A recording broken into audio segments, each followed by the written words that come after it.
Welcome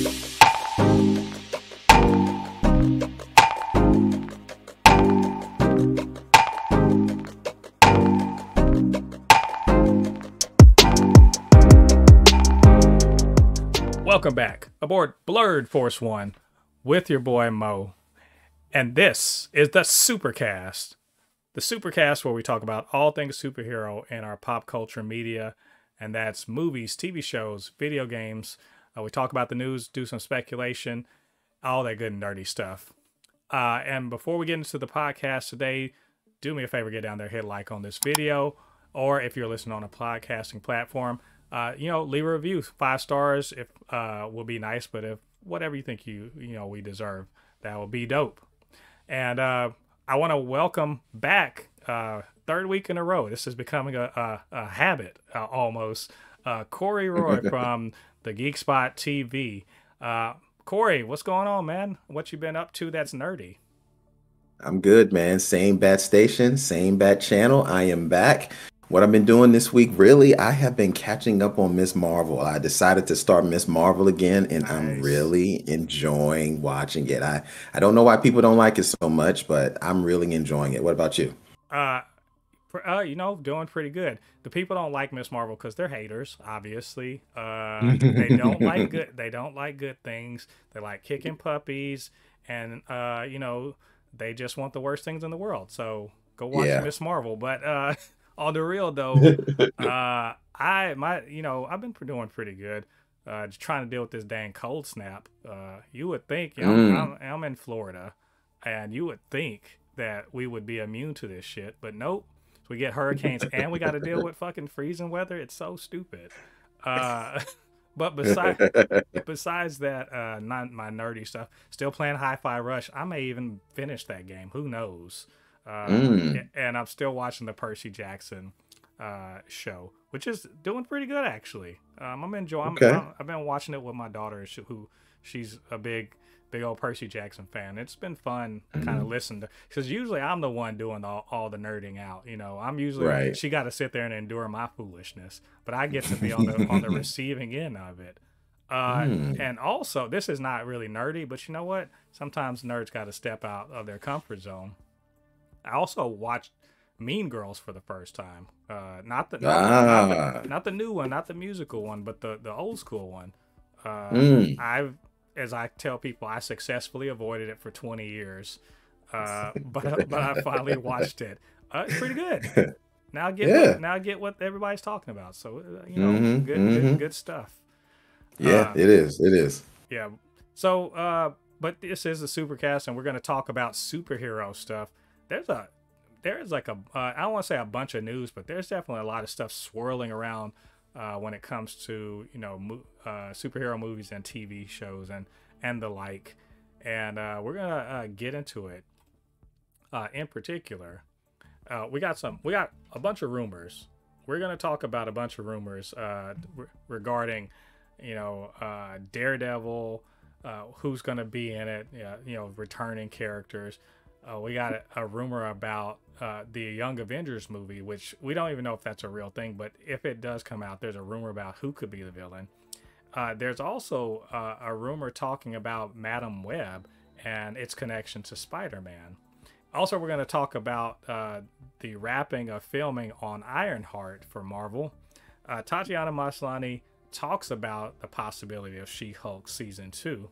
We get a confirmation of the casting of one key character in the Creature Commandos and the DC universe.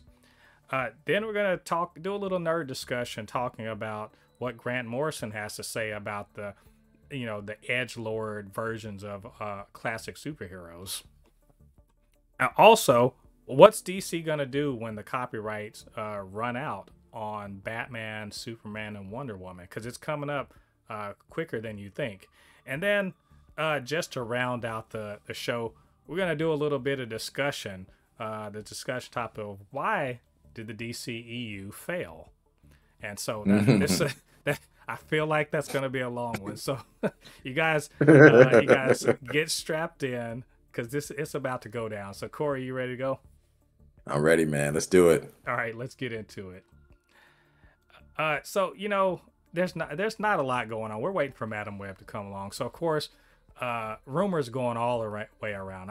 There's certain groups of people, certain insiders who like to come and sort of stir the pot up with rumors. And you know what? Far be it from me. I'm not too proud to make that part of our content. So we're gonna jump into a few. In particular, we're gonna talk about Daredevil. Now, Corey, I know Echo was like one of your favorite TV shows of all time, and you're just especially because you saw something very important, and that was Daredevil showed up. And we also talked about last week how, hey, Daredevil and Wilson Fisk and all of the Marvel Netflix shows are officially canon, even though Feige hadn't said that, but officially canon, right? So that leads to the question of who all is coming back, who's crossing over into the proper MCU. So we got rumor that something that everyone that likes Daredevil wanted to hear, which is that we're getting Foggy and Karen back. We're getting the good Karen, not the bad Karen, but the good Karen. We're getting so we're gonna see I forget the guy's name, I forget his last Eldon name. Henson. Eldon Henson, and of course Deborah Ann Woll, who, my God, I've had just like a thing, but also just been a fan of hers since back in the day on True Blood, and she was great in Daredevil. So Corey, I know that's your jam, so you got to be geeked out about this. Dude, I am so geeked out about this. This is great news. This is absolutely great news. Now that we know Netflix Daredevil is canon, you can't continue with the Daredevil show and tell the best Daredevil story without Karen and Foggy. They are the most important characters in Matt Murdock's life in the show and in the comics. I mean, so the fact that we're getting them back, I'm really excited about that because Karen and Matt, or Daredevil, they eventually have a relationship, which they show that in the show. He eventually discloses to her that he is Daredevil, and Foggy is Matt's best friend. So it's essential that you have both of them, and I'm so glad we're getting the exact same people back for this Netflix series. I'm super stoked, man. What about you? Yeah, I was floored that they were not going to do it in the first place, and apparently this is I think Vincent D'Onofrio was even saying something to the effect that this is a result of not the reshuffling, but the re-evaluation of the product, scrapping of what they had gone, they had done before, changing of the guard, of who's making this thing. And so, because a lot of us, when we heard that they weren't going to be in it, we're like, why the fuck not? Like, it was stupid. I know. Like, that made zero sense to me, So, I know I wasn't the only one. So, this only makes the most sense in the world. I'm glad that they're doing that. I'm glad that cooler heads prevailed, and they're gonna make this right. Because it is ridiculous that they even acted like they were gonna make a Daredevil show. Well, how are they gonna explain that? Is my question. I know. Are they how can you vacation? Do that? They're on vacation or something like that. Come on. All right. Well, sure. in the Born Again comics, though, Karen does take up acting and becomes a heroin addict and eventually goes into porn in Mexico. So they could have spun that she's in Mexico somewhere, but I don't think they're going to go that far. Even though it may be an MM rating, I don't think they're going to go that far. I mean, I hope not. Do we need that? But it is a mature rating, so we'll see. And also apparently they're probably going to be recasting Elektra too. So there's actually a lot of questions about recasts and everything. Everyone's wondering. So I think we're going to keep our ear to the ground, and hopefully we'll get some pretty cool announcements soon. Because Daredevil is it's around the corner. It's coming. It's coming out next year, but they're going to get onto it later this year. So we'll let you guys know. Oh, I guess since we're talking about Daredevil, we should stick around here too. I want to ask you, Corey, are you familiar with the character White Tiger? I am, but I'm only familiar with the character White Tiger because I used to watch Ultimate Spider-Man. That was my first time I ever knew of the character. Yeah. So you're well. Here's the thing: White Tiger is an old character. White Tiger actually comes from the '70s, but and Oh wow. he's it's the character. There's two people that go by the name White Tiger. I know Hector Ayala was the first, and his I want to say his niece was the second one. And Hmm. there's a rumor that White Tiger will appear in Daredevil. So White Tiger also, I think, started out as a bad guy, and then Mm. the second White Tiger is a good guy. I remember I actually have the comics from probably about 15, 16 years ago, maybe even closer to 20 Wow. 20 years ago.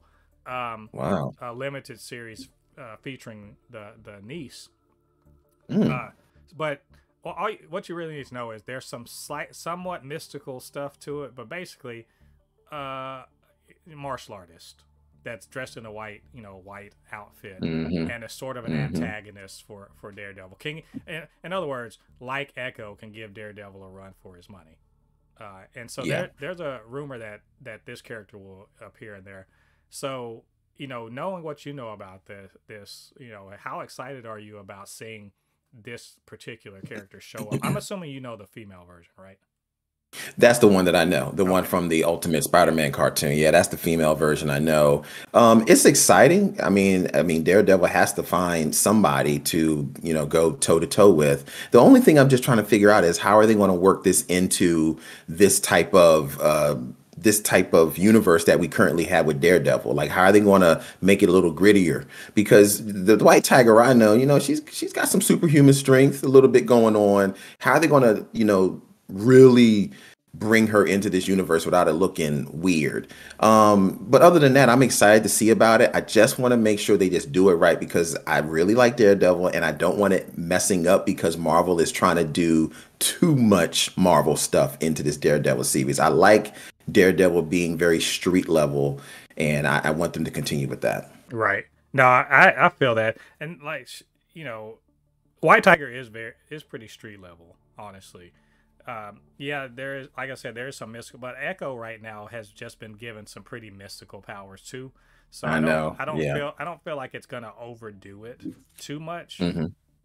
But it may actually lead to something like really cool, which is we know. I don't know if you how uh, up on the comics you have been recently, but I know there maybe 3 or so years ago they did something called Devil's Reign, and Mm. and Daredevil was actually like a huge threat. I can't remember if he was powered up or anything, but it was a big crossover with like a lot of the street level people. It might have been like he took over some of the crime syndicates or something like. But basically, he was a huge Mm. threat.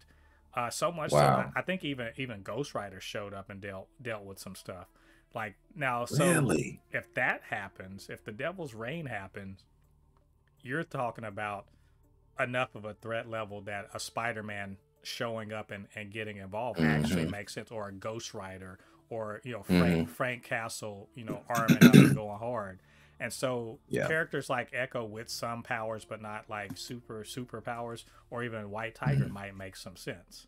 So Okay, now I can go with that. Yeah, that I like that idea. That works for me. Yeah. yeah, so well, we'll see. We'll see if White Tiger does make an appearance. I'd be excited. I think it would be cool. We need more ass kickers, and if we're not going to get the Daughters of the Dragon, I mean, at least we'll get somebody else. We definitely need somebody after Iron Fist. We don't Yeah, need him well, anymore. we need Iron Fist too, but like just a better one. So Just a better one. Yeah, that's I right. why before we get off this topic, honestly, I would love Shang-Chi to show up and show Matt Murdock who actually can fight. I'm just saying. I'm OMG. just saying. Like we Dude. Oh, straight up, there ain't nobody else. There ain't nobody that can whoop him in a hand to hand fight. Not for real. Not I'm for serious. real. We need that. We need that. That would be so good. Yeah. So, but we'll let you guys know if we get any more information about that. Another rumor. Look at all these rumors.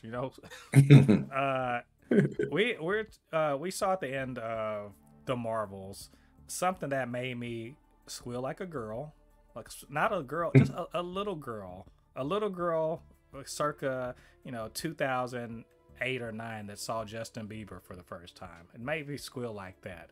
It was this at the end of the Marvels. Kamala Khan uses her, her little stolen pad from Shield, from Saber or whatever, to go recruit somebody for the Young Avengers. So we got to see Kate Bishop and Kamala Khan on the same screen at the same time, and it was the best fucking thing in the world. And so Young Avengers seems like it's a thing that's actually going to happen. I mean, if they don't do that, I think Kevin Feige needs to have his head checked, because obviously Kate Bishop's dope. Kamala Khan's the best thing possible, and teaming up a bunch of other teen superheroes to kick ass. That's what I want. I want to see it. And Corey, for you, did you ever read the Young Avengers comics? Again, this is 20-ish years ago. Yeah. I have read bits and pieces of the Young Avengers comics, but I know enough about the Young Avengers I mean, yes, I do know about the Young Avengers. I've only read like 2 or 3 comics, but I love the Young Avengers. They were really, really cool. I really like them. And one aspect of that team was that there was a character called Iron Lad, who, as we later found out, was actually a variant of Kang, a young variant of Kang from the future, that had come back, and he sort of styled himself as an Iron Man-ish, hero.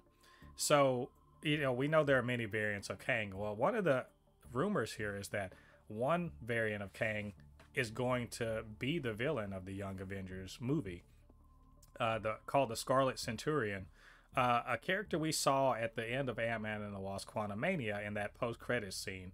He's the one that had like the little weird disc or something on his bald head, and he's not Scarlet at all. Right. That's who it was. So Jonathan Majors notwithstanding, does this sound legit? And like, is this some shit you want to see? So let me just go first off and say, I am a huge fan of the Young Avengers, and I've been calling the Young Avengers out ever since WandaVision. Ever since WandaVision, when I saw Wiccan, Speed, then we had Falcon and Winter Soldier come out. They had Patriot in there, America Chavez, and Multiverse of Madness, Miss Marvel. I was like, dude, they are teasing the Young Avengers. I'm so ready for it. But let me tell you my problem with this. This is my issue with this. This is a Kang variant fighting the Young Avengers. I mean, I'm just like, okay, come on now. What I feel with this is that they're doing the same thing to him that they did with Kang the Conqueror and Ant-Man. And I'm just like, you mean fucking Ant-Man beat Kang the Conqueror? So I'm like, why are they having the Young Avengers fighting another Kang variant? It just blows my mind. For me, the Young Avengers needs to be more like fighting a B street level villain, like a B level street villain, or like just have a criminal heist that they have to take down, like how they did in Young Justice, DC's Young Justice cartoon.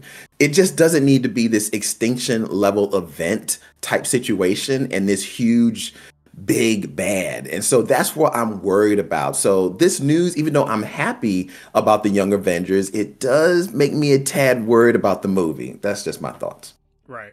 Well, I mean, I see where you're coming from. I'm a lot more optimistic about it, mainly because with multiverse and time travel and stuff, you can do so many things with this. And yes, you're like, well, how's he fighting this super dangerous guy from the future? How are they fighting and taking this guy down? Well, in part, I think.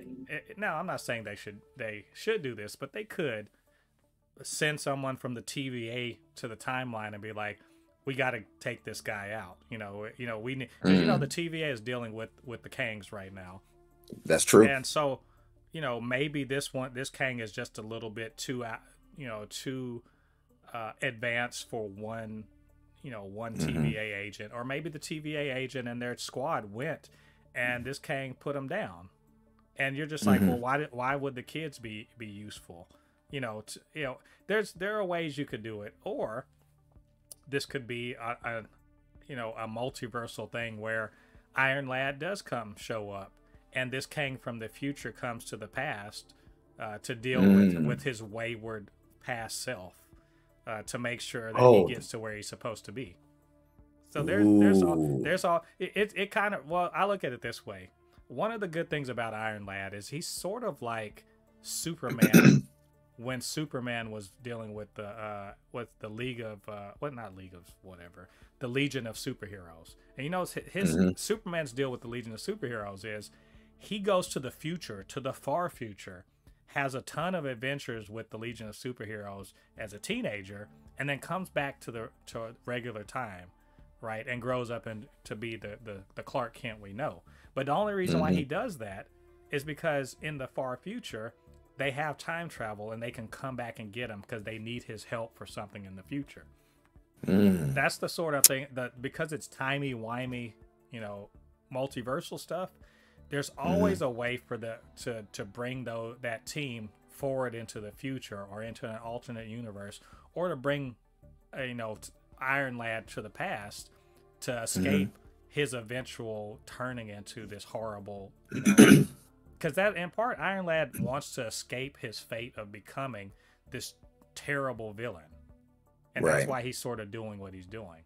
So there's a way into that. I sure hope they figure it out. I'm just a little worried, because I saw what they did, but this isn't Marvel though, but the same thing happened with Suicide Squad, the very first Suicide Squad. Like, they're street level bad guys. They don't really have many superpowers, and all of a sudden they're fighting the Empress at the end that's got all these powers, and it was just an odd battle at the end because it just didn't match everything leading up to it. So my worry is that I just don't, like you were saying before, sometimes Marvel can get too engulfed in trying to make this really big epic battle at the end, and they think the only way we can do it is to have this really big superhero, and sometimes simple is better. Like the very first Ant-Man, it was just simply a heist movie, but it was just so good because it was small and contained. So that's my only worry. I just want them to really do the Young Avengers right, because I really love the Young Avengers and I don't want them to mess it up. Yeah, no, it makes. I think maybe they have to build up to that, because who's gonna believe I loved Kamala Khan in the Marvels, and you talk about punching out of her league. Like, it's not like she definitely leveled up in the movie, but boy, I mean, it's like she was playing, she was playing college, but not even college, JUCO basketball. And then Michael Jordan's like, "Come join my team." And I'm like, "All right, I don't know how much. I don't know how much I'm gonna contribute, but sure, I'll come out there and set some screens for you, I guess." Yeah, I'll set a couple of screens. I'll pass the ball in. Yeah, yeah. But we'll see. It really, and it depends also who all is in it. Because to be honest, the Young Avengers lineup can be ridiculous. If you put in the Young Avengers America Chavez, Wiccan, Miss Marvel, you already got some pretty heavy you got hitters some good right there. Oh yeah, they're pretty true, heavy hitters. True. You throw in stature, and the one thing about Stature is she has, unlike Scott, I think, or at least in the comics, she's actually better able to handle being giant, so she can go between the two levels without screwing herself up. So it's entirely possible. And if they have Iron Lad too, oh no, they are like formidable. They are like Avengers level. Like, believe it or not, viewers or listeners, add Iron Lad into the mix and they are Avengers. They're true Avengers level. So. No lie. You make a good point. So, well, this is a rumor. Well, we're gonna keep an eye out, see if we get any more information about this. Final rumor, and this is something pertaining to a movie we're about to see in a few weeks. Madam Web's coming out. It's a Sony Spider. What do they call it? Sony universe of Spider-Man. Yeah. What? It's something stupid. Why couldn't they just call it Spider-Verse and just move on? Like, you could tell that's some executive bullshit right there. Everyone else is calling it the Sony Spider-Verse. They're calling it some dumb shit. That it's not even a good acronym. Anyway, so yeah, Madam Web is coming out, and we have. I'm looking forward to it, but let's be honest, it doesn't look like it's gonna destroy the box office. And another thing it doesn't look like that there is any Spider-Man anywhere doing anything in that movie. You know, the only Mm-hmm. Spider people we see are the girls, and this guy that's chasing after them apparently. But according to this rumor, Andrew Garfield and Tom Holland at different points were going to be the Spider-Man or the Spider-Man of that particular universe, and they were going to be referenced, and there was going to be all this stuff related to them.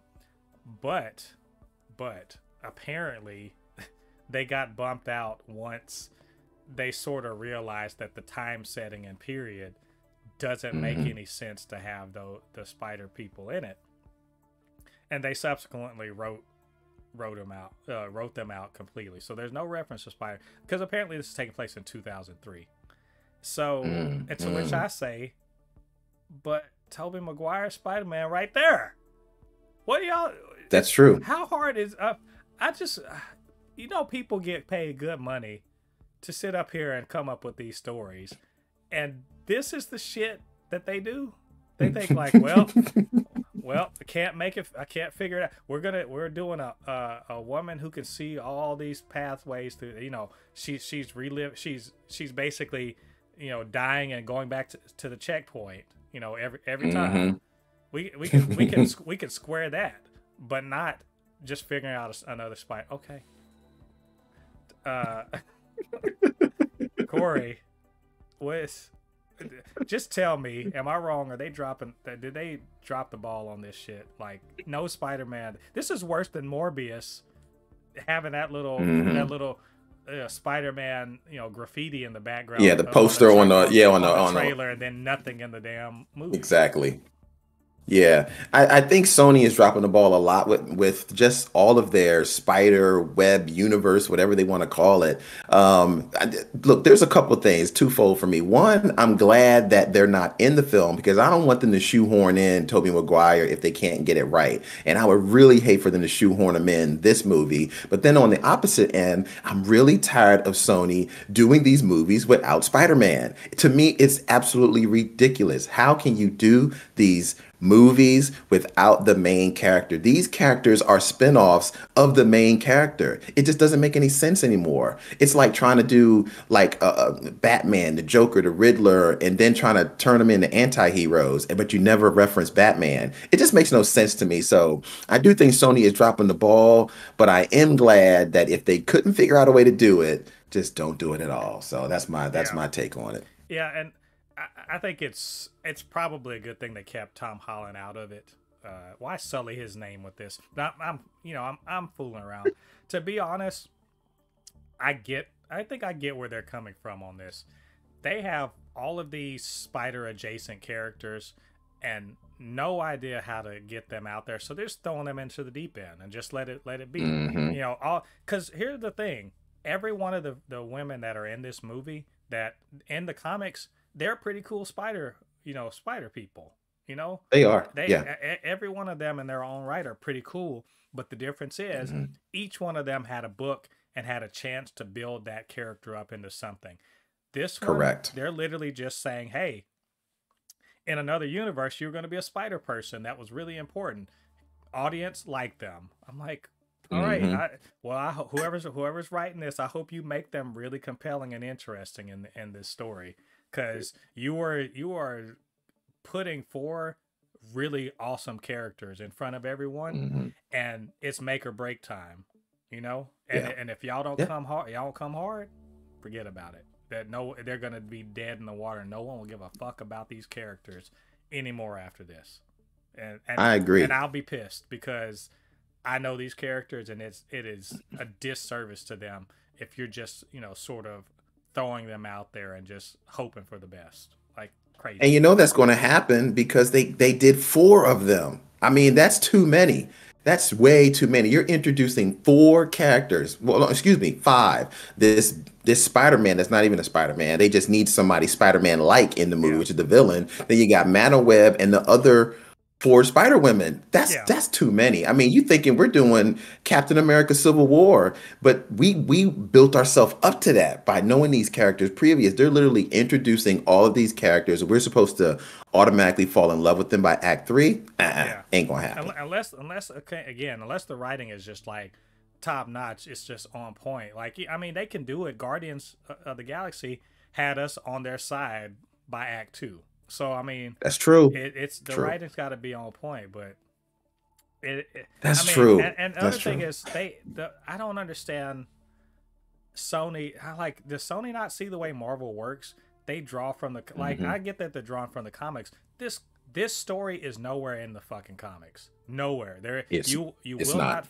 not find this anywhere. You will find these characters doing things. I mean, obviously whoever this other character is, that's the villain spider person, he's obviously supposed to be like Ezekiel or something from the Clone Saga. Just do the fucking Clone Saga.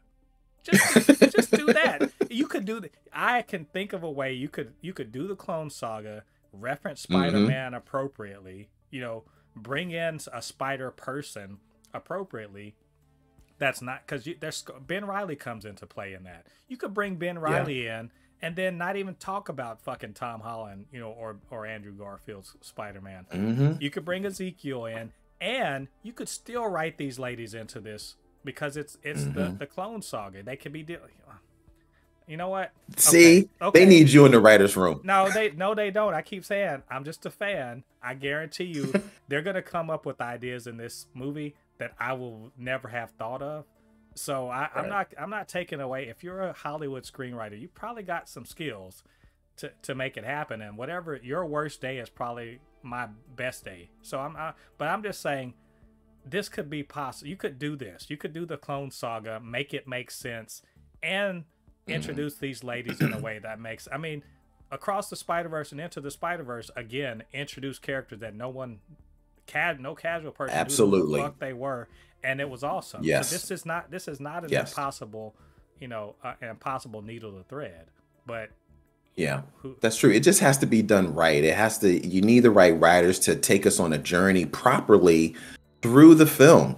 They just can't be shoehorned in and say, "Hey, like this person," and you just don't know enough about them, their background. That's where you and I are just thinking like, "Damn, this looking at this trailer, you're like, oh boy, this looks like something on UPN." I don't know, or or CW. You're like, I don't know, this looking shaky, baby. So, It's looking like but Tyler Perry's The Spider Peoples. Yeah, it's yes, my this is my looking real my shaky. Medea and the Spider Peoples. So I don't know. Yeah. We gonna we'll see. I'm not trying to pre shit on this movie. I actually really really really want it to be good. So I'm hoping. Here's hoping that it turns out good. So I'm crossing anyway, my fingers too, yeah, Mo. we're gonna talk about the movie when it comes out in a few weeks. So moving on from rumors, we got actual news here.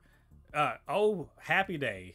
If you were a fan of, of Riri Williams, if you had a good time in Wakanda Forever, if you're just like, man, I can't wait to see that video gamey looking armor flying around again, uh, you're in luck because Ironheart apparently has finished filming, according to the lead actor in there, Dominic Thorne. I don't, Hmm. we had never, talked before with Wakanda Forever, Hmm. but I'm a huge fan. That's basically my favorite. That's my favorite movie of Phase 4 of Marvel Oh Phase. wow. Yeah, Okay. Okay. but I mean, not a high bar to clear. I love Black Panther. Wakanda Forever was my Hmm. favorite movie of Phase 4. It Hmm. may actually be. I may actually like it better than I like Guardians 3. So, Oh uh, my gosh, that's what I was going to say. Guardians 3 was mine. well, that's technically Guardians 3 is Phase 5, but You are right. That is technically phase 5. You are I correct. think I Yeah. may even like it a bit more than I like Guardians 3. But it that's like saying, oh, I like I like $1,000 more than I like $999. So I'm like I like them both a lot. I'm still good Right, with both right. of them. So, but either Hmm. way, and a lot of people were. I don't say a lot of people. I saw a lot of you know criticism of the character. I won't hear it. I like Dominic. I had never seen Dominic Thorne in anything, but I finally saw her in this. I thought she was great. I thought her Hmm. chemistry with Letitia Wright and with Denai Guerrera was off the charts.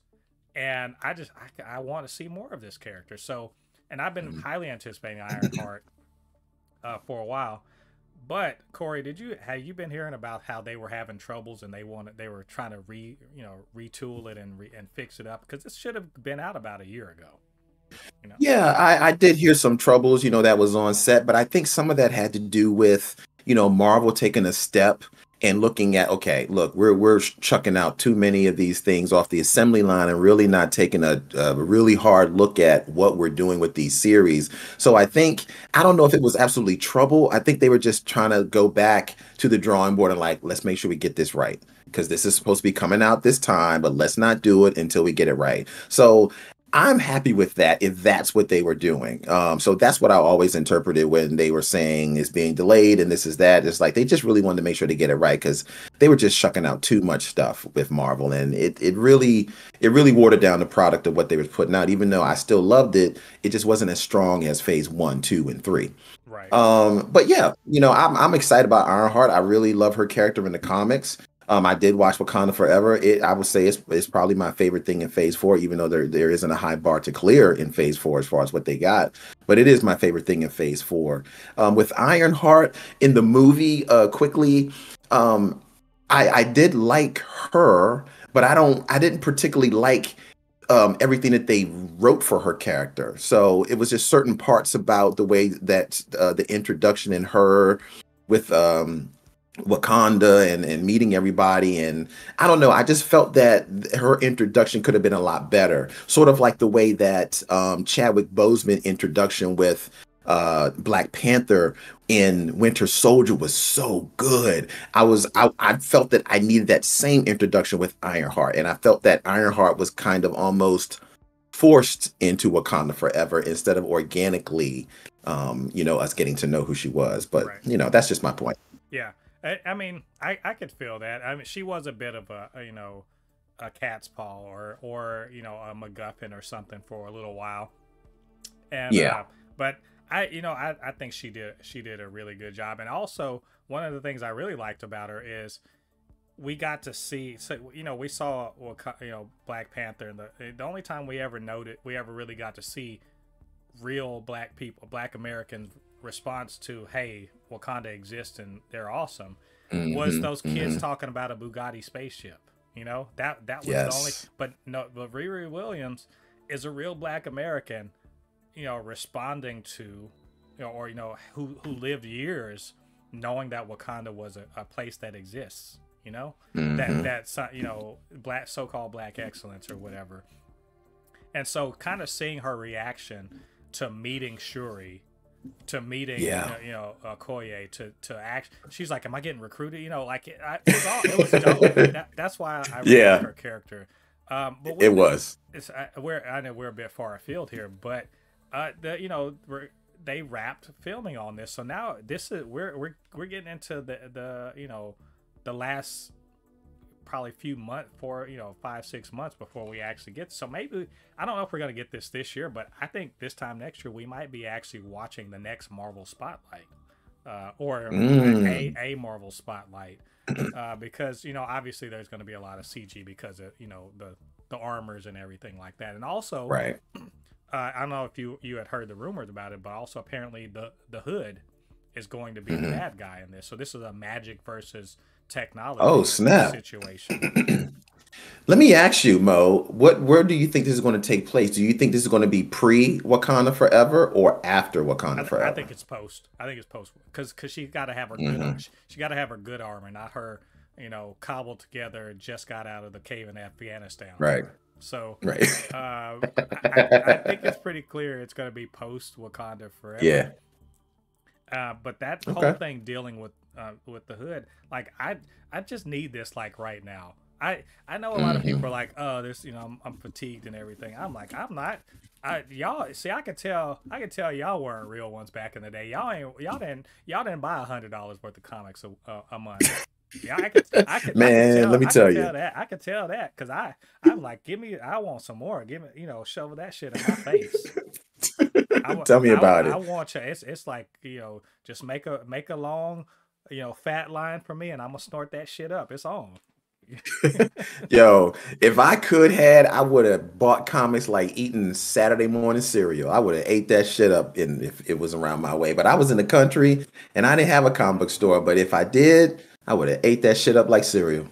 Hell yeah. So, bring I'm happy about this. I can't wait to see and hear more about what's going on with Ironheart, and we will let you guys know more when we learn more. Uh, just a little background inside baseball stuff. Well, I guess not inside baseball. Hey, I don't know about you, Corey, but I liked not. I don't even say liked. I actually kind of loved She-Hulk. I know, I may be in the minority on this, but You are not, brother. that show is my jam, and Hmm. it's my jam for a couple reasons. One, I just thought it was really good. I really liked Tatiana Maslany. I thought it was quite Hmm. funny, but also anything that makes the neckbeards uncomfortable or mad just warms my heart. And that show week in and week out, the rage it caused, I think it may have caused some people to possibly have a stroke or something like that. The wokeness was too much for them. I loved it. Yeah. Uh, that being said, maybe we're not going to get season two. To which Tatiana Maslany says this in an interview. To which I say, well, no shit. But her reasoning is sound. She says because the first seasons had a high budget, 225 million for the whole season, and so probably the budget is too much, so they won't make a season two. Uh, Corey, like, is this a surprise to you at all? Does this make you sad? What? How do you feel about this admission from the star of the show? Well, I'm back up just a little bit.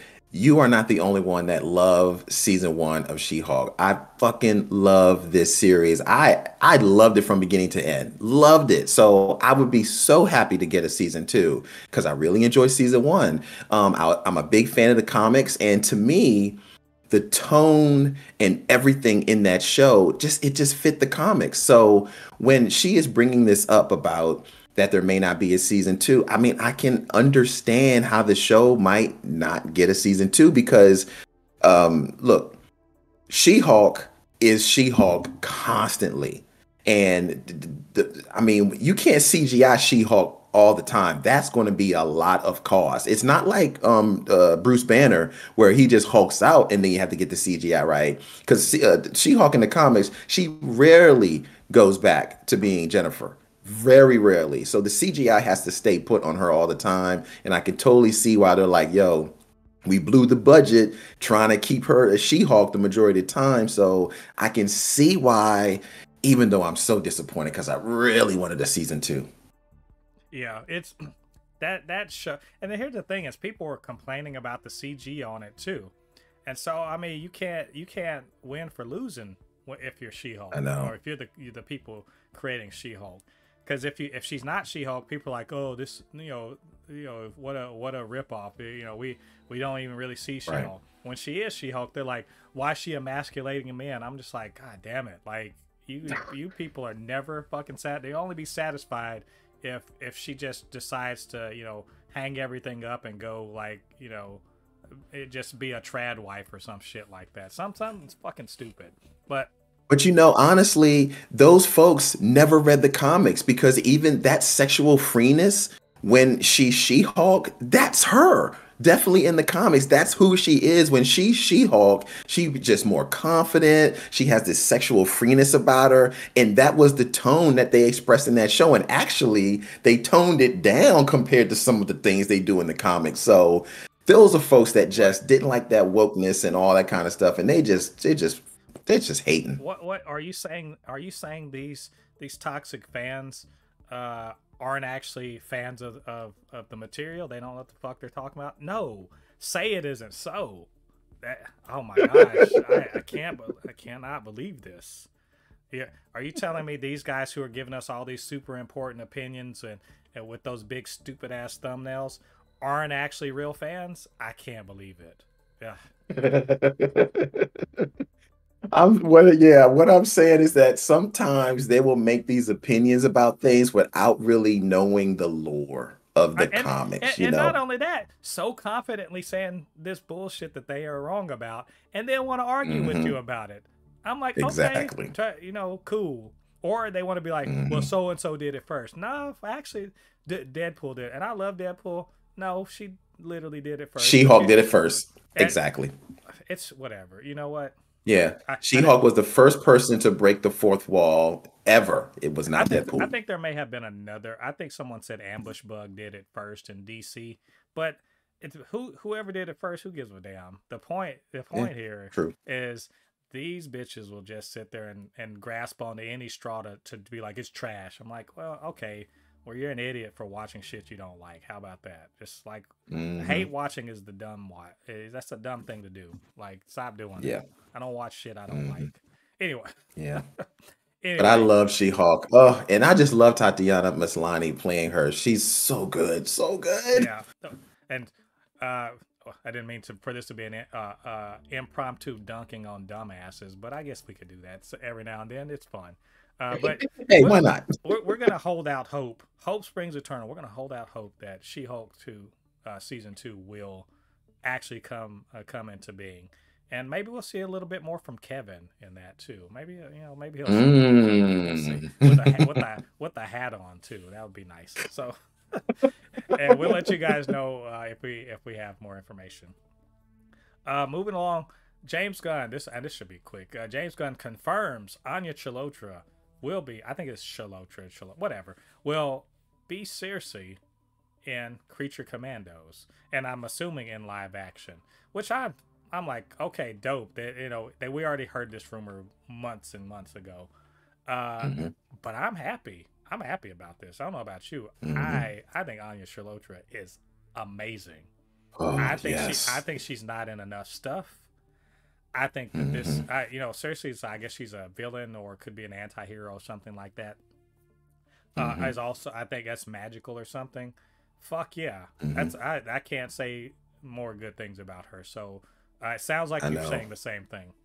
Oh my God, yeah. I love her in The Witcher, and I love how James Gunn's always be pulling these characters from the cracks of the DC universe the same way that he did with Marvel. I had to actually look her up, Circe, because I didn't know who the fuck this was, but she actually is like an enchantress or a sorceress, which is perfect because that's very similar to the character that she played in The Witcher. So I'm for. She's so good. I love this casting.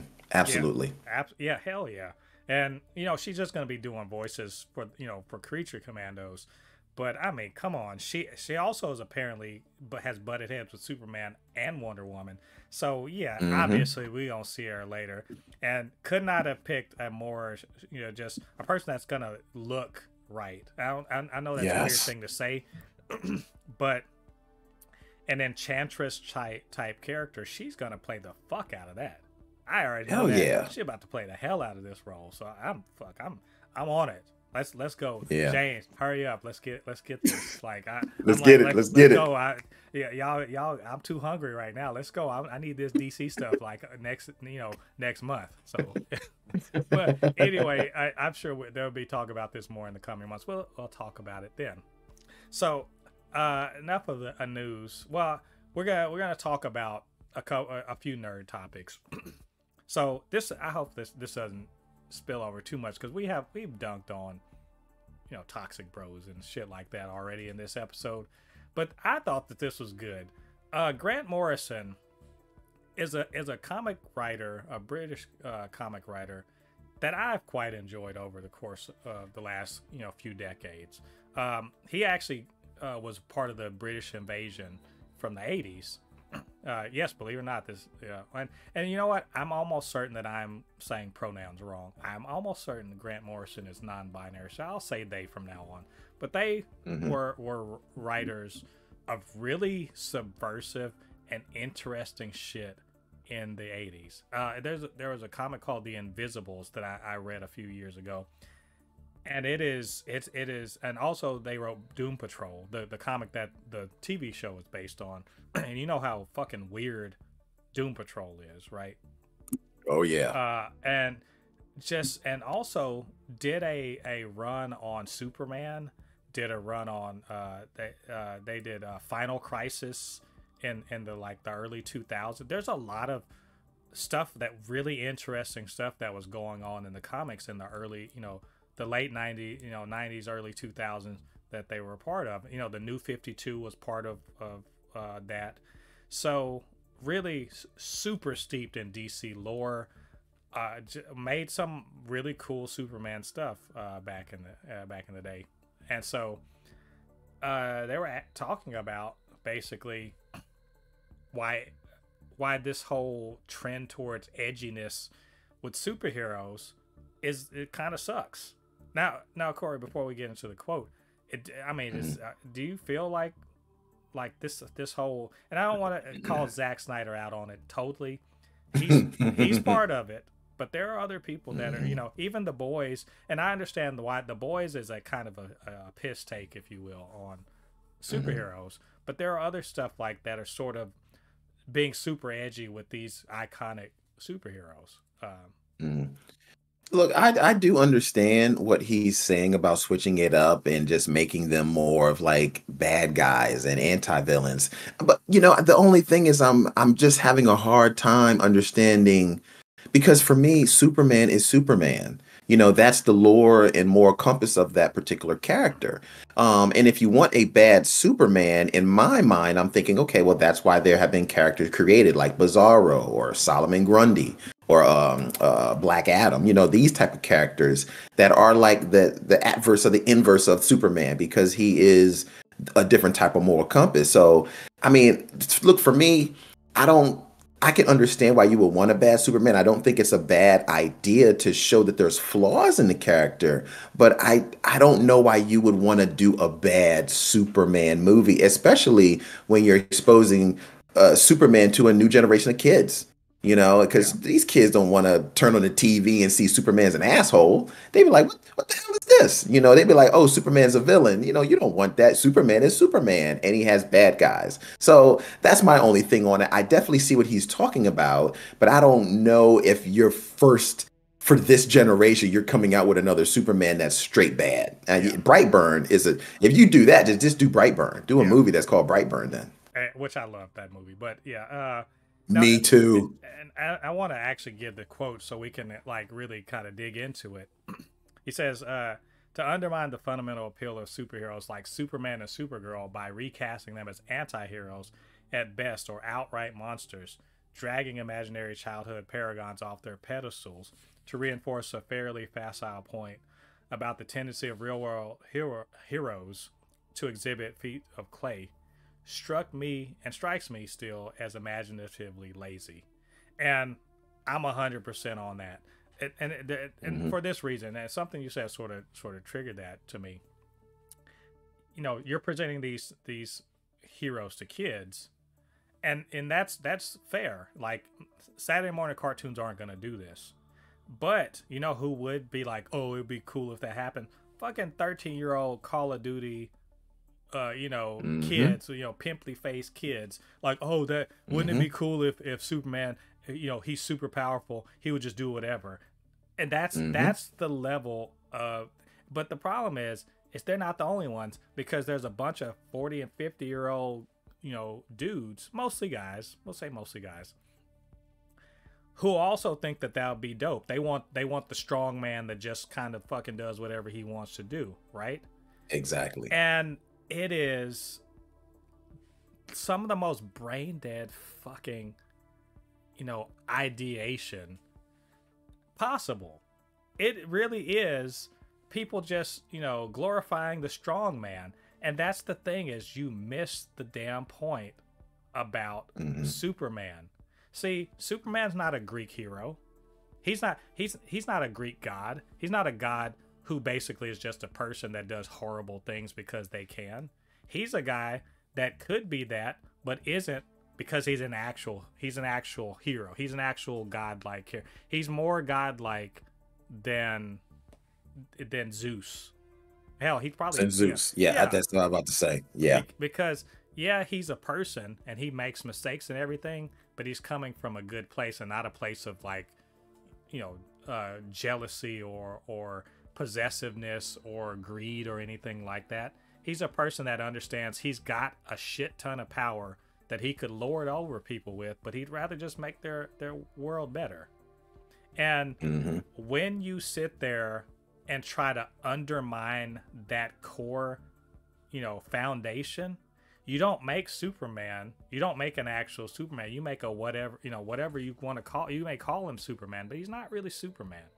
If you want to do the same thing with Diana, like I think one of the reasons why the Wonder Woman, the first Wonder Woman movie works so damn well is she is so Diana. She is 100%. Oh my God, yes, 100%. There's nothing edgy about her. She's not edgy. She's just a powerful person that wants to do good. And I don't understand in this world that seems to want to fucking tear itself apart. Why do we want to deify fucking Homelander? Why do we want to look at Homelander and be like, yeah, he told that liberal, unless that's what you want from someone in the world. And if that is the case, you're just kind of fucking, you're kind of sociopathic. I'm with you, man. My favorite recent version of Superman is My Adventures with Superman. Oh my God, you watched that too? Fuck yeah. I loved it. Fuck. Oh yeah. my God, so good. Oh my God, it's so good. I like Henry Cavill as Superman, but I would rather he go in and recreate a live action version of My Adventures with Superman than ever do another Zack Snyder thing. Yes. Oh God, it's so good. So I've been going off a lot on this. This is near and dear to my heart. I was one of those stupid little 13-year-olds that thought, oh, Superman's so lame. And then I read actual Superman stories in my 20s, and I was like, oh shit, I was a fucking idiot. This guy is actually awesome, and I want more of this. And when I see this wanting to make Homelander-esque Superman, it really fucking angers me, because it tarnishes an iconic character, and I don't like it.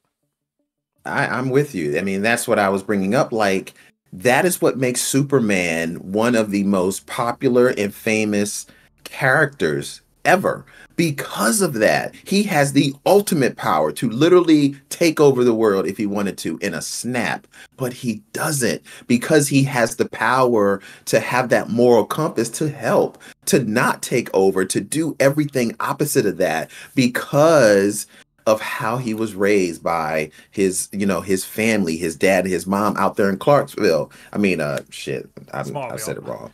Smallville. I'm thinking it's like Clarksville and Smallville.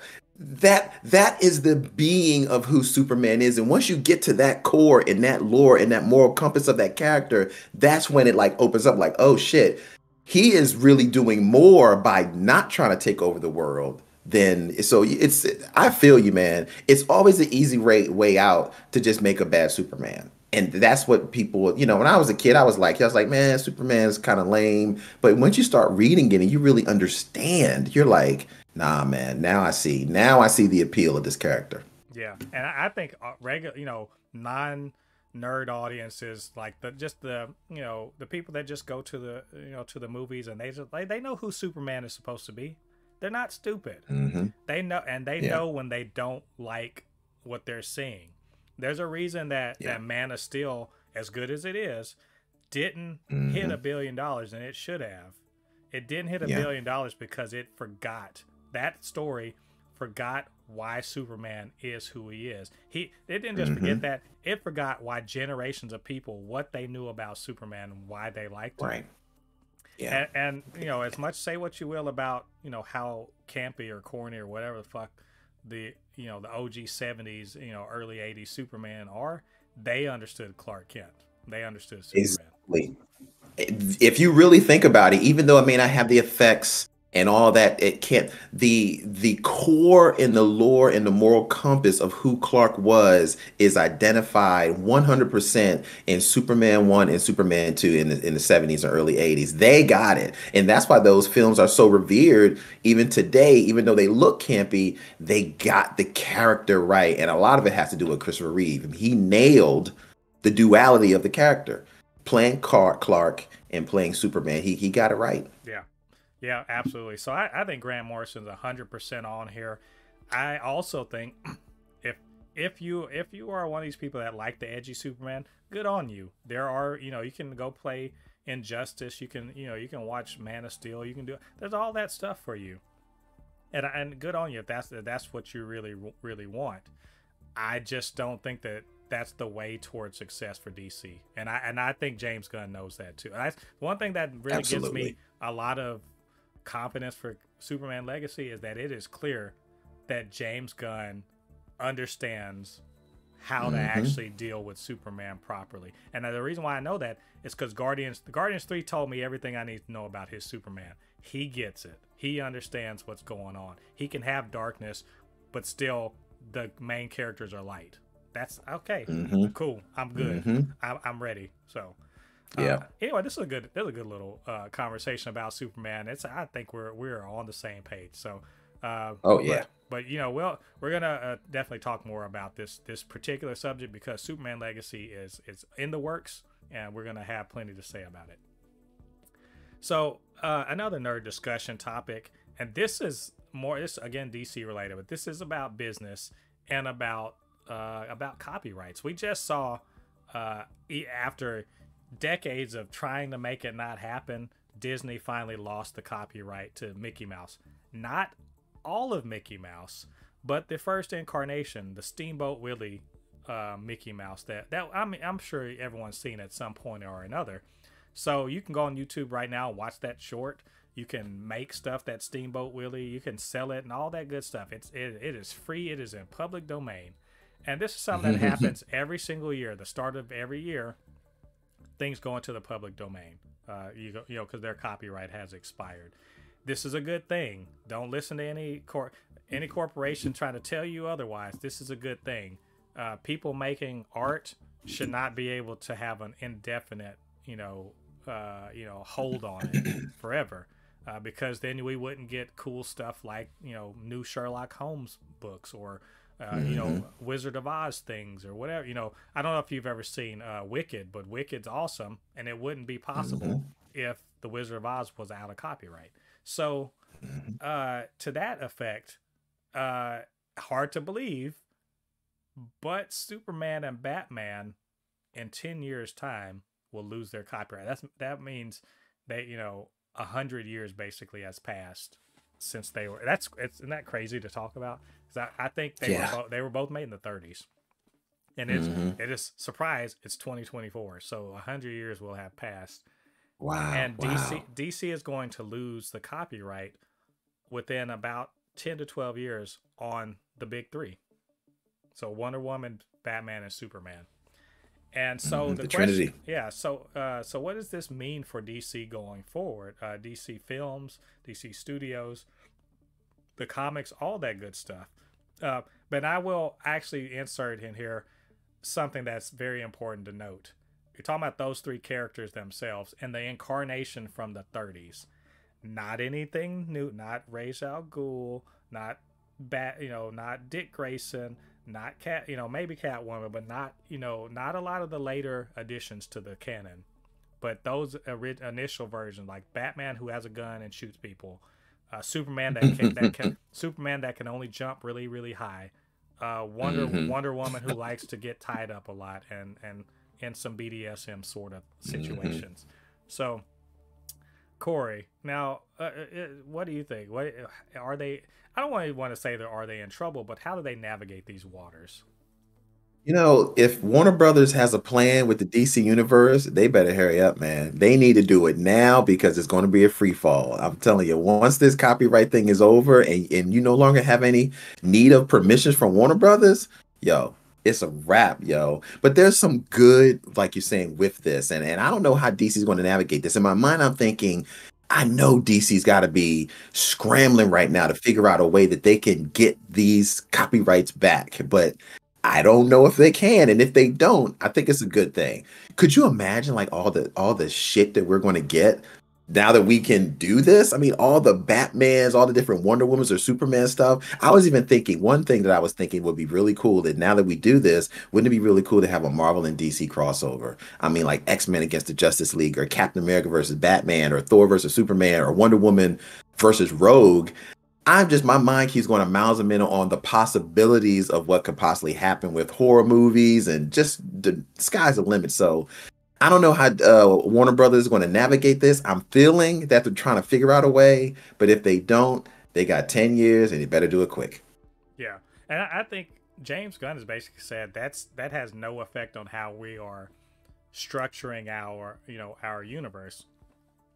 And that makes sense. Like, why are you basing your plans on something that's happening in a decade down the line? And as I remind you, it's the original incarnations of these characters. Superman is pretty different than I'm not saying he's completely different, but there's much about Superman that is quite different than even down to the look than he was back in the 30s. Similarly, Batman, similarly Wonder Woman.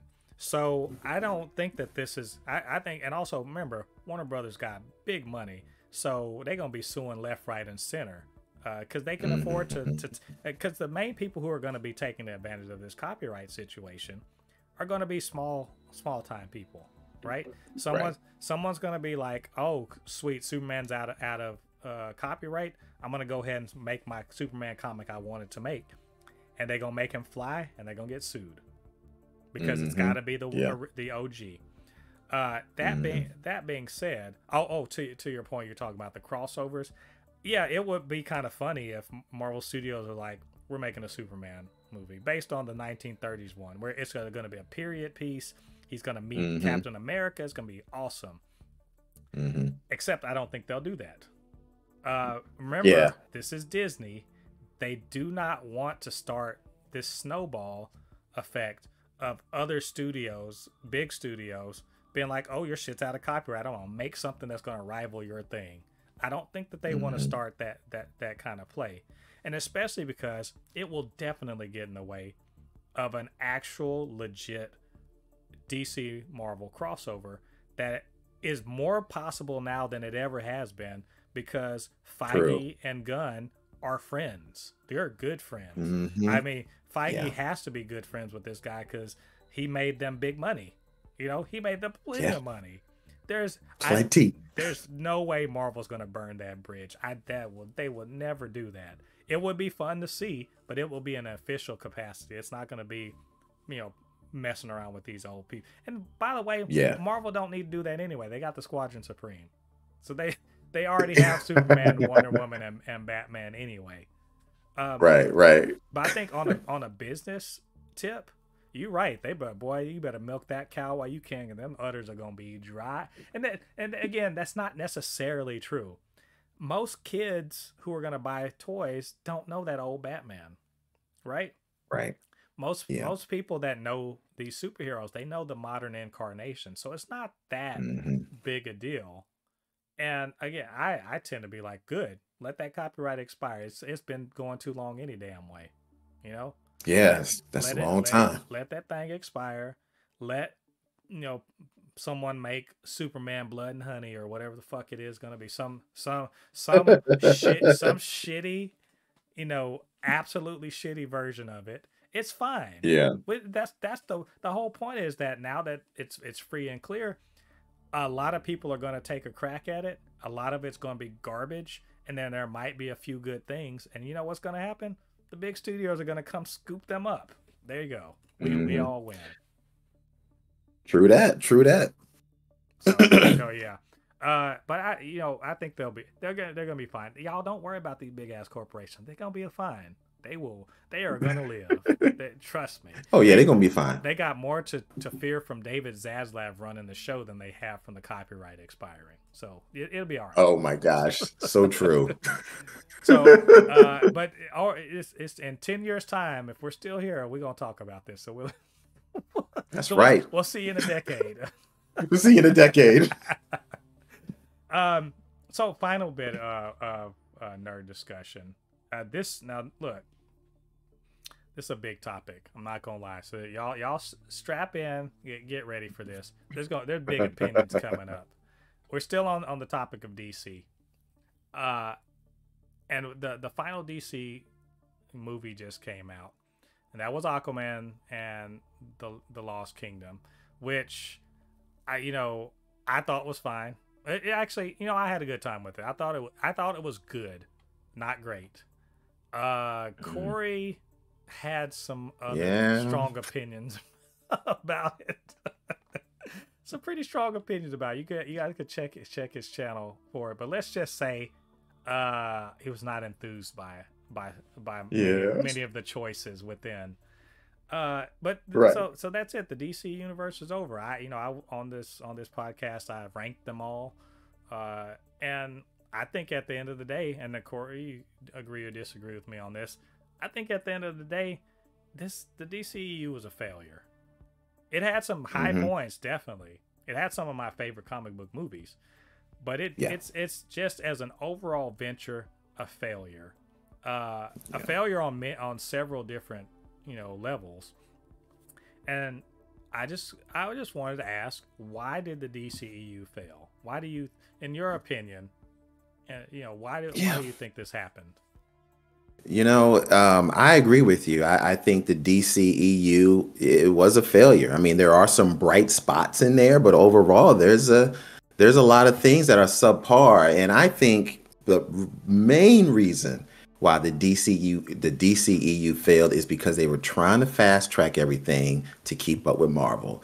That was the beginning of the weak foundation of this DCEU. If they didn't look at what Marvel was doing and stayed their course, then we would have been fine. We would have been fine. But when they fucked it up? They fucked it up when they made Batman versus Superman. That to me was the pivotal moment. The crack in the foundation happened, and it never recovered. Which is kind of. But I got a whole lot to say. It's kind of fucked up because that's literally the second movie in the whole deal.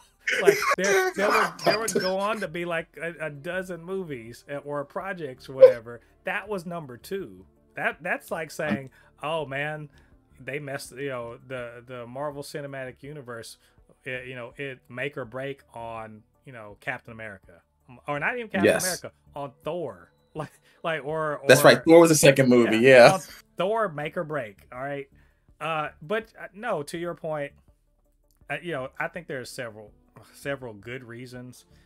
The rushing was it. I even thought to myself when we went. So I remember when they were like, we're gonna do a cinematic universe. Also, I'm like, yes.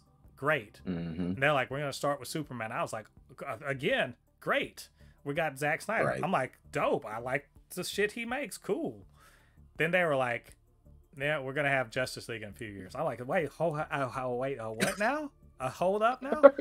You going to do a what? You going to do a Justice League now? And then they were like, and it's going to be, and then we found out, oh, the bad guy's going to be Darkseid. I'm like, wait a minute. You done hopped all the way to you done hopped all the way to third base. You ain't even hit the ball yet. The ball ain't even pitched. How are you at third base yet? You running around for real. Are you like this is gonna be a home run? You home running it. You haven't even hit the ball yet. They ain't even took any practice swings. I was like, that is a choice. That's definitely a choice. But why go out? Okay, cool. What else? I'm with you. What else do you have? So, yes, trying to there is something to be said about running your own race. Yeah, I understand. That may be the problem here is that it was a competition. That's where you fuck up. That DC and Marvel have always called them. They've been rivals. Marvel calls them the distinguished competition. They're the guys on Uptown. Whatever. I get it. There's friendly competition. But, this is kind of like playing golf. Yes, you want to come out ahead of other people, but really, you really want to play the best game you can possibly play. And you're not going to do that by being mad that the other guy drove the ball 20 yards further than you did. Yeah, you ain't exactly. It bugs me. I don't understand. as Kevin Feige says, I want them to succeed because that means we're all going to succeed. And that Yes. it's anyway. I feel the same way. I am not a person about this DC versus Marvel. I love it all. I want DC to succeed. I was excited when Man of Steel came out. I really liked that movie.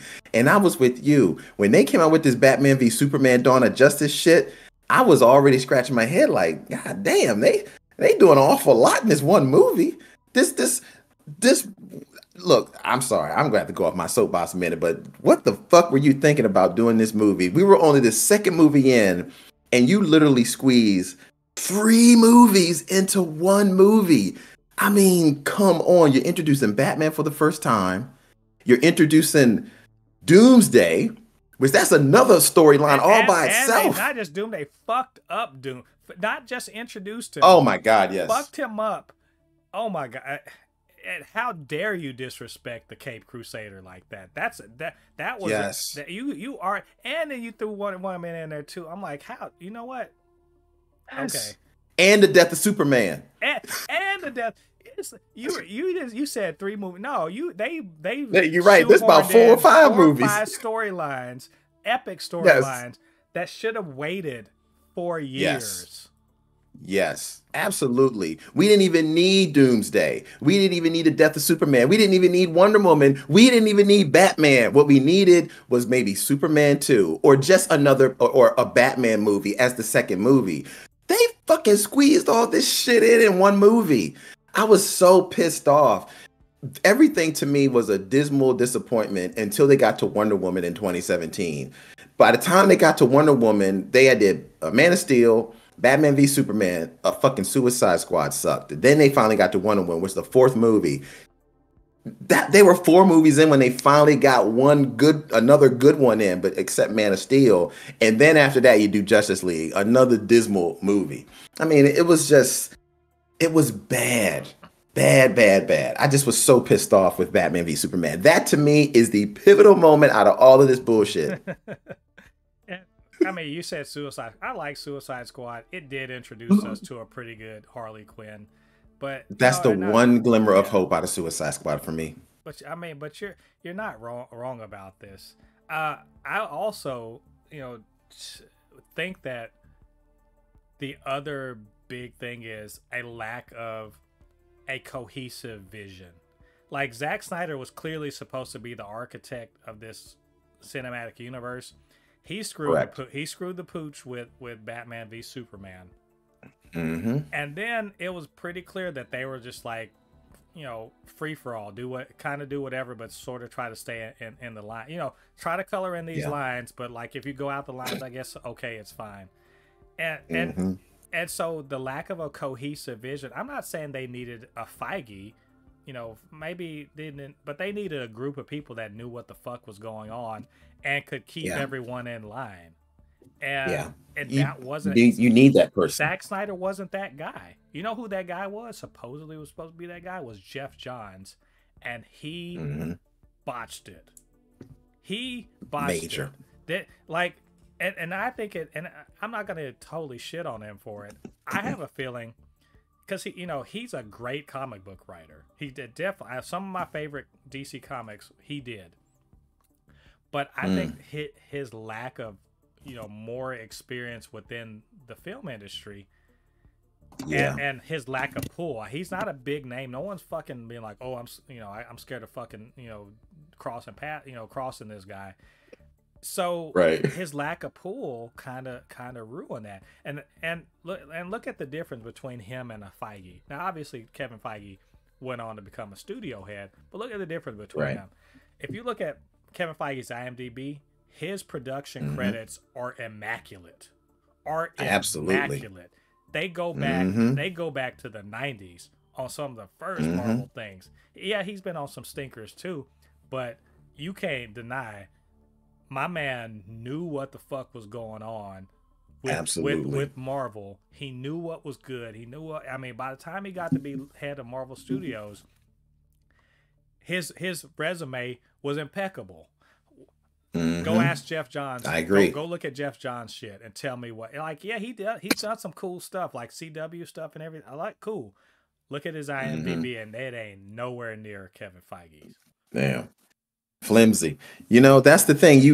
For him to be in that kind of position, they needed a better person to do that. Not to say that he can't do it, but not for that. Not for this. It was just way over his head. Kevin Feige, you're right. By the time he got to being the head of, look, this dude did have a lot of shit, and he's such a big comic book head. So he already knows how all this shit's supposed to tie together. Not to say that Jeff doesn't know his comic book stuff, but you can really tell that Kevin Feige is immersed in this shit.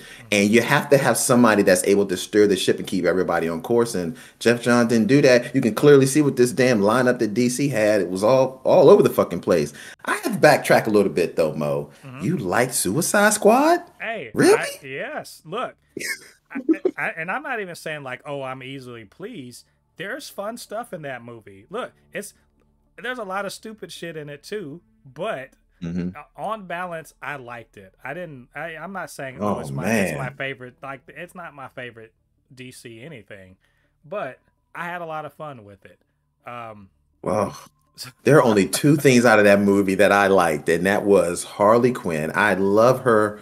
I thought she did a fantastic Harley Quinn, and I love how I can't remember the name, but Amanda Waller. I love how she was portrayed. Those are the two things out of that movie I like. Everything else I thought was dog shit. I mean, but look, I still can watch the movie because I'm a comic book person. But if I have to rate it, it's near the bottom for me. Yeah, and that's fair. A lot of people were like, "What is this?"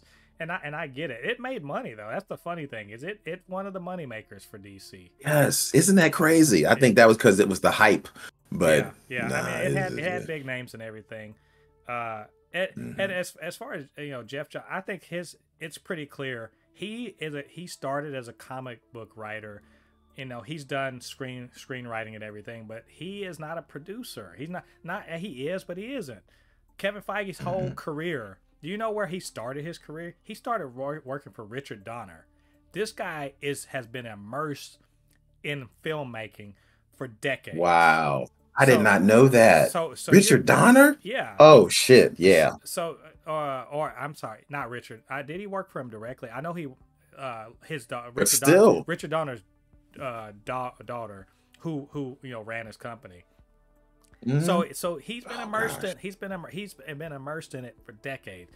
So so you have studio, the studio people and here's the other thing. Johns was he eventually had power taken away from him. They had Emma Har, not Emma Har, that's a different person, but Harada or something like that was a guy and then he was an executive that eventually was in charge of it. And then they had Walter Hamada later on, before DC, the DC films, completely broke up. He was, but he was like kind of an executive, but without a huge amount of power. Which brings me to my other thing that I think was a problem, which was the shifting executive landscape. Who was running? Who was giving orders, so to speak? Who was over the person that was in charge of the studio? There was a lot, and we saw a bit of this at Marvel, or not Marvel, at Disney, with the whole Bob Chapek and everything, and he sort of shook up the executive, the executives over there. But literally, in the course of the DCU, from its start to its end, I think 3 different corporate ownerships. Yes. You had, I think you had three different corporate ownerships. You had different executives who were in charge of the film division, that were in charge of DC itself.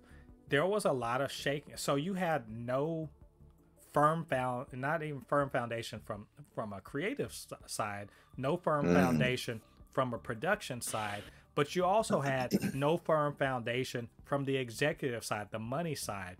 And so you had a lot of cross purpose, a lot of changing of priorities, a lot of people who could write checks but couldn't fucking write a script to save their lives, telling people that were creative what to do. And it shows. It shows in the progress of the DC, because mind you, they have $1 billion film, right? And it had nothing. The executives didn't know that. They were just like, oh, James Wan, okay, you know, do something with this goofy ass character.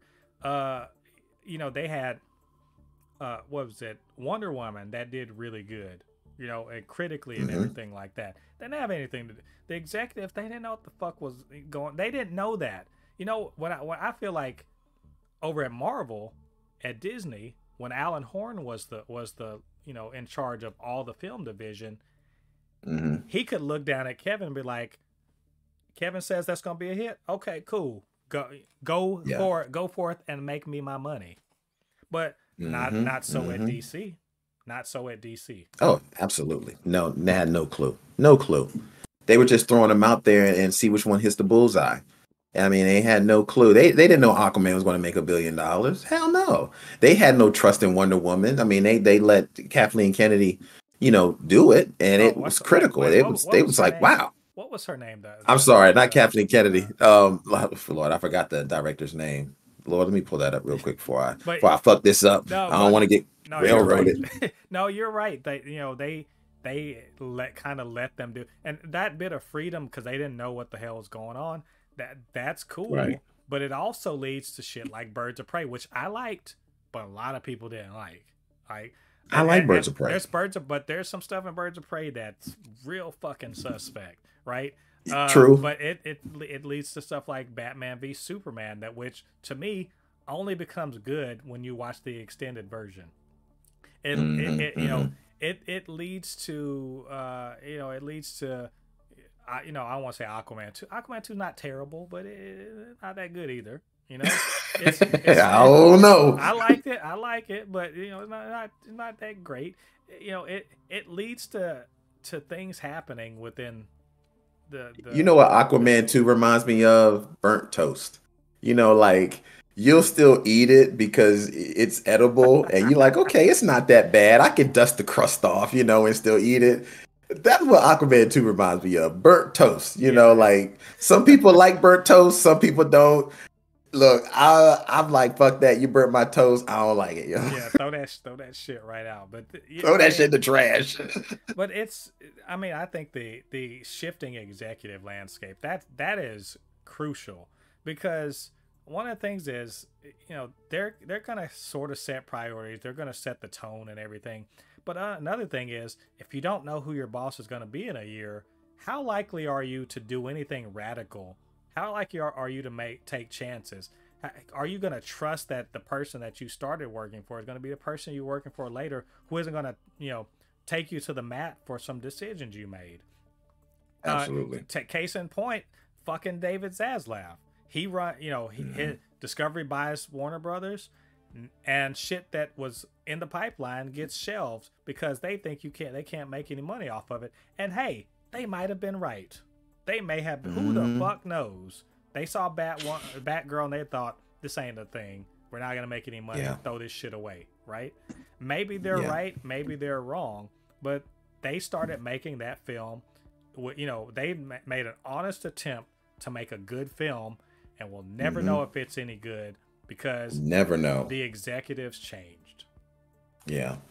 It just sucks. You know, they came in and looked at that and was like, oh, we're not doing that, which sucks. I mean, because the film was done.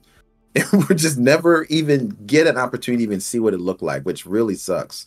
And everything that you're saying makes absolutely perfect sense, from the production, the executive, the creativity, the cohesiveness. Everything was just botched, man. And you can tell over the time period, over this 10-year time frame of movies, how they progressively there are a lot more duds in those later years. You know, I mean, there are better movies in the early years and in the later years, you know, and, you know, I mean, look, I don't hate any of the movies, but they're not as good as they could have been, you know, in those later years. Yeah. Definitely Aquaman too. There is definitely an aspect of we're cash grabbing some of this. And I'm not saying like that's the point, but obviously that's a merchandising machine. So there was a lot of cash grabbing going on, trying to get, you know, people buying stuff related to it, especially toys and everything like that. I get that. Look, everybody's going to do that. The problem is that so you spend this last decade, you know, running after Marvel, trying to catch up, trying to get your first Avengers out, trying to be like them. You do all this chasing, and it's clear to anyone who's paying any kind of attention that, hey, these guys are trying hard, right? They're tryhards, right? The problem with being a tryhard, that when people know you're a tryhard, is when you come up short, you look bad in comparison. Marvel is out there on an unprecedented win streak, and DC is stumbling left, right, and center, and it becomes a narrative about not as good, not even as good as the Fox stuff, not as good. Is that last one, every progressive one that isn't as good, that doesn't meet expectation, that doesn't deliver characters that we expect. Every time that happens, it makes people be like, maybe I'm not going to go see this, right? Right. Exactly. And so they it's kind of snowballed on them. It's unfortunately this lower and lower and lower expectation really kind of messed with them. I agree with that, man. I agree with that. Especially when you start putting out stuff that just doesn't work and you're like, damn, what happened there? And then when the next one doesn't work, it really does rob the average moviegoer to even want to go out to see it, especially for comic book people like myself and you, that we even start questioning wanting to go see the next movie, even though we want to see it because we're finally seeing characters that we love on the big screen. We even start feeling like, dang, man, what are they doing here?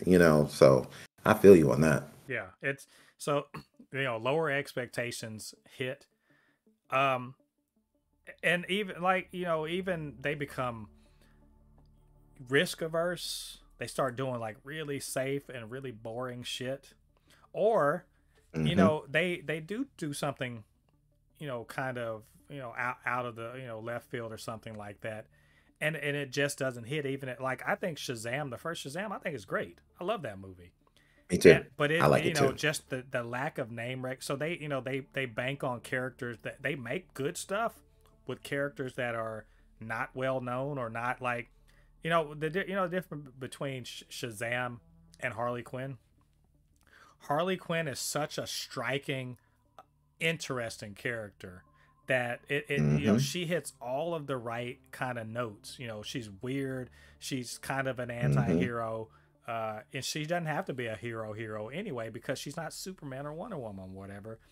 She's got a cool look. They've got a great actress that's playing her. They're giving her fun stuff. She's Joker adjacent. There's everything possible is in her favor to be and also women can cosplay as her. Y'all, how much did DC not understand that you have got to get women into the fucking theater? You have got to. If you look at Marvel, there's a lot of sausage going on. It's comic books. Marvel dropped the bag on that. They did. But even in the midst of that, you have Iron Man, you have Thor, you have Captain America. I mean, what straight woman isn't gonna want to go see that, right? Yeah. Okay. True. Then you throw in Scarlett Johansson, who just lights the screen up as Black Widow. Then you bring in Black Widow. Then you bring in Black Panther. There's so much there. Like if you're a woman that likes superhero or nerd shit, there's plenty in the Marvel Cinematic Universe. What is there in the DC universe? Yep. There's Wonder Woman. There's Harley Quinn. Maybe you like Momoa, bro Momoa. Henry Cavill, I don't think brought the kind of appeal that you would think, even though he was bulked out and looking like a badass, but not really. Yeah. Who the fuck else do you have in the DCEU? You don't have Flash. It ain't Flash. Nope. Maybe Momoa. Nope. You don't have really Batman because, I'm sorry to say, I liked Affleck as Batman. Ain't no sex appeal about his fucking Batman. They're just because they never built on it. Yeah. I mean, that was the issue. We never got a chance to even build on who Bruce Wayne was. Yeah, and to be fair, and I'm not saying all the women, they only come to see the hot dudes. No, they're coming to see characters that they can kind of attached to for any given reason. Right. The only reason why women don't just like Thor because Chris Hemsworth is hot. It's his character is interesting too. There's a character that they can attach to, Yeah. With Harley Quinn, there's this woman that's just like kind of doing her shit, and she don't take shit from nobody, and she looks cool, and like when you see Harley Quinn, when a woman cosplays as Harley Quinn, you know what you're seeing. She is an iconic character. Shazam's not that. Do you? And I feel you. And for the women, I'm just saying as a character, Shazam's not that. He's a sort of Superman, a goofy Superman. Yeah, you're right. And you hit the nail on the head. Do you know that if they did it right, Harley Quinn could have been just as big, if not bigger, at the box office or overall in this pop culture than Wonder Woman? I mean, if they did it right, she could have been huge. The same way that Marvel took the characters that people just threw away, like Iron Man, what the fuck Iron Man, and Captain America, what the fuck Captain America, and Thor, and these characters, and Ant-Man, these characters that nobody even thought could be these huge beloved characters.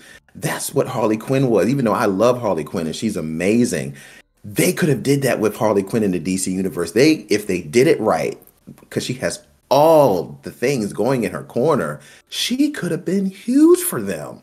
Huge.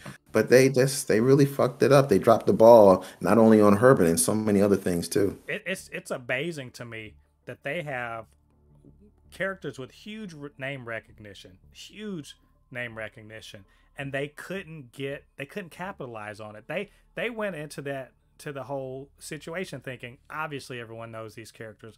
Obviously everyone wants to see Superman and Batman and Wonder Woman. It's a no-brainer. It's going to be a walkover. We only have to work hard. And they lost sight of the fact that people may know who these people are, but they've got to want to see them. Got to connect with them. That's why Man of Steel did pretty good, because people were waiting. But it wasn't the Superman they were looking for.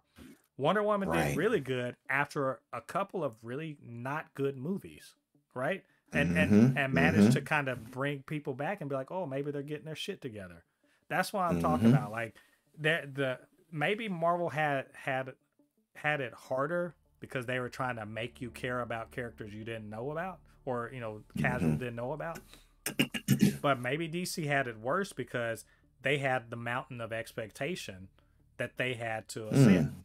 And they weren't able to quite do it, mainly because the people they entrusted the stories to early on, Zack Snyder, I'm looking at you, didn't really quite get. And they tried it. I'll give them this. With Suicide Squad, they tried it to go with unknown characters and make you give a fuck about them. But you already fucked that up because they are characters who, by default, could stop existing at any moment. Yes. It's baffling because I love it. Look, I grew up reading comics, mainly Marvel. I was a Marvel person. And then in my 20s, I realized, oh shit, nah, DC is dope actually, and I've been missing out. They have great characters. There's no reason they couldn't have made this work. So yeah, absolutely. I mean, James Gunn made it work with the Guardians of the Galaxy. I knew nothing about any of those characters, Star-Lord and Groot and I mean, I knew nothing about any of these characters. They made me care about a fucking raccoon in a fucking tree. That's how good the writing and story and what James Gunn does. They needed that in the DC, and they just thought, oh no, we'll just get big names and make it work. We'll get Will Smith and Margot Robbie, and that's not enough. That's not enough. You need to have people care about the characters, and they fucked it up. That's my main thing. Well, Batman v Superman, but Batman v Superman is the reason why, because they thought, oh, we got big names. We thought Wonder Woman in this movie, we got Batman in this movie, we got Superman in this movie. Oh, this should be a hitter. We should knock this out the park. No problem. Yep. That wasn't the case. And we got all these people in Justice League. Obviously, it's going to work. And you were talking about James Gunn. They did eventually, through some happy circumstances, not for James Gunn, but for them, they did eventually get him over there, and he did a great job. The two things he fantastic did for the DCEU, absolutely great, because he understood the assignment. The problem is then this is my next point. This is a twofer. The pandemic and streaming fucked the DCEU so hard. Streaming and the pandemic. Streaming by itself wouldn't have been a problem, right? The pandemic is what made it bad, and Marvel and Disney are feeling this pain right now too. A lot of studios are. The expectation of being able to see newer movies real fast on streaming, and also Jason Kilar, who used to be the CEO of Warner Brothers, he pushed that whole day and date shit for a whole year on Max, to build Max up and to deal with the pandemic and the fact that a lot of things, movie theaters were closed. He pushed that and forever fucked DC for the rest of the DCU's existence, because I can agree with that. The expectation that you can see this new thing the same day it comes out in theater. Why the fuck would you go to the theater for it? Because they did that with Wonder Woman 84, right? Yeah. Well, they did that with Wonder Woman 84. They did that with the Suicide Squad. They did. They stopped after that, but people were set into the mode. Within a month or two, we're gonna see this shit. Why do I go to the theater? Yeah. Most people I am a theater snob. I absolutely prefer to see spectacle movies on a big ass screen with great sound. I will take my ass out to the theater to go see it. But a lot of people are like, nah, I got a flat screen at the house. I pay for Max. Why the fuck would I go to see this? Absolutely. Yeah. There's a lot of people like that. Like, well, I'll just wait for it to come out. Why am I going to rush to see a movie? Spend $30. I can just see it right here. And absolutely. Why would I go spend 30, 40, 50, depending on how many people you're taking? Why would I spend that money? Exactly. Why would I spend that money on a movie that probably ain't going to even be that good? Because look at what DC been doing. Yep. If their track record already is shaky, why would I spend all that money on a movie that may not be that good? Because movies like this are meant to be family movies where you take the kids and stuff like that. So you're spending $150 easy, depending on the size of the family. But most people are like, look, I'll just watch it at home. Yeah. And Yep. so the pandemic accelerates streaming, which accelerates the people exiting the theaters, which accelerates the downfall of the DCU, because in that process now, and so you have these executives that are changing, they're rearranging deck chairs on the Titanic. They're some of them are some of them have jumped overboard, some of them are still there. They're like, all right, orchestra, continue, keep playing something, right? Keep playing while the ship is going down. And people are seeing this, and the perception is continuing to be like, where is this building to? The final nail in the coffin of the DCEU. Publicly acknowledging a year before it even fucking happens. Oh yes, I would. Yes, that James Gunn and Peter Safran are taking over and rebooting the DC. You still got 4 movies to come out. Right? That's true. And so these are the sacrificial lambs which I hate, and I hate it for all of the filmmakers involved with the final ones. I especially feel bad for Blue Beetle, because it's a great. That's what I was going to say. Blue Beetle, yes, that was the one I felt the most saddest about, because I was so happy to see that we were going to get Jaime Reyes on, because I like Blue Beetle as a character. My first introduction to Blue Beetle was on Young Justice. So getting into that, because I did not like Blue Beetle in the comics, but I did like this version of Blue Beetle, and it was part of the 4, and I was like, fuck, you're right. Damn, I forgot about that they announced that a year before these 4 movies dropped. Yep, spot on, man. And people were just like, oh, well, why the fuck am I? So you already have people being like, well, why do I need to go see this? People are starting to ask that about Marvel movies now, but they've been asking that for years. Do I need to go see this? It doesn't have Harley Quinn. Why do I need to see this? How does this relate to the DCEU? Right? How does that relate? Yeah. And so yeah, that final bit, that's the nail in the coffin. I don't have to go see this. Oh, it's not. Oh, it's ending. Oh, okay, okay. Mm-hmm. It's worse than the post Endgame effect. Way worse, because at least people were like, well, I guess the Marvel universe is it's other stuff coming out. Oh, okay, I guess I'll go see that. With the DC Right. thing, they're like, oh, none of this shit matters. Fuck that. I don't need to see this. Mm-hmm. It's probably trash anyway. I'll catch it on streaming. And there was 4 movies left. I remember that: Shazam, The Flash, Blue Beetle, and then Aquaman 2, all in 2023. Yeah, Damn. I'm a comic book movie stan. I really am. I will see anything that's comic book related. I really will. And Mm-hmm. I'm at work Me too. having to fucking talk this shit up to people who in 2 years before would have been like, "Oh, I'm going to go see that." Mm-hmm. I'm doing marketing for the DCEU, trying to tell people, no, actually, it's a good movie. You should. I'm sitting up here giving them a dissertation about, well, actually, if you should just go see movies, you should see movies just so you can have a good experience. Don't worry about the cinematic universe and everything. Right. Marvel, and this is a kind of a shadow point here. Marvel fucked DC so hard with the shared universe thing. They fucked them so hard because now Yes. everyone's like, oh, aren't they all related? And Mm-hmm. so Yeah. they rule. Oh man, to be quite honest, they cut that hamstring before they even started the race with the shared universe thing. Mm-hmm. Yeah. They really did. I mean, I give it to Marvel because it was innovative and creative. It was something that had never been done before. And to live through such a cinematic experience leading to Endgame, I'm so glad that I got to experience that.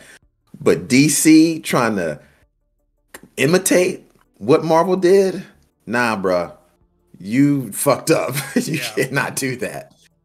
Yeah, They just I mean, they had so many things against them, so many things. Yeah. It's so many things, in fact, that when you look at the totality of all of the obstacles and difficulties, and let's call it what it is, self-owned sometimes, that the DCEU went through, it is a testament to like just great perseverance that they managed to have some of the all-time great comic book movies or comic book properties of Peacemaker, the Suicide Squad, the first Wonder Woman, Aquaman, those, I'll even throw Man of Steel in there a little bit too. These are some all-time great comic those are the high points. properties. Yep. And they managed to actually do some pretty outstanding things in spite of all of this shit. I agree. And the funny thing about it, James Gunn did 2 of them. Yeah. That's true. Very true. So, I think I kind of want to end on that point, which is let's celebrate. I don't like to shit on things. I like to celebrate things. And so I actually just want to say, despite all of that stuff, they managed to really make me happy many times. And I'm glad on balance that they did it. That they failed, that sucks. I'm glad on balance that they did what they did, because we wouldn't have had some really great things otherwise. That I can agree with. So I think that's a good place to leave off. That's a good discussion. This was a very long episode. Lots of things we talked about, lots of news and everything like that. And you know what to do. If you have a comment, you have something to say about that. If you agreed, disagreed, maybe we missed something, all of that good stuff, you know what to do. Get down there to the comment section. Leave your thoughts there. And, of course, you can always hit me up, supernotfunnyshow@gmail.com or super_not_funny show on TikTok. And it's blurred_force1 on Instagram and Threads. And while you're doing all that, get down there, hit like on this video, subscribe to this channel, hit the notification bell, all that good stuff helps to grow the channel, helps more people to see discussions, videos just like this one.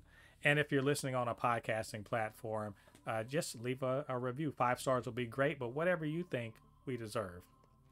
And as usual, I can't do this show by myself.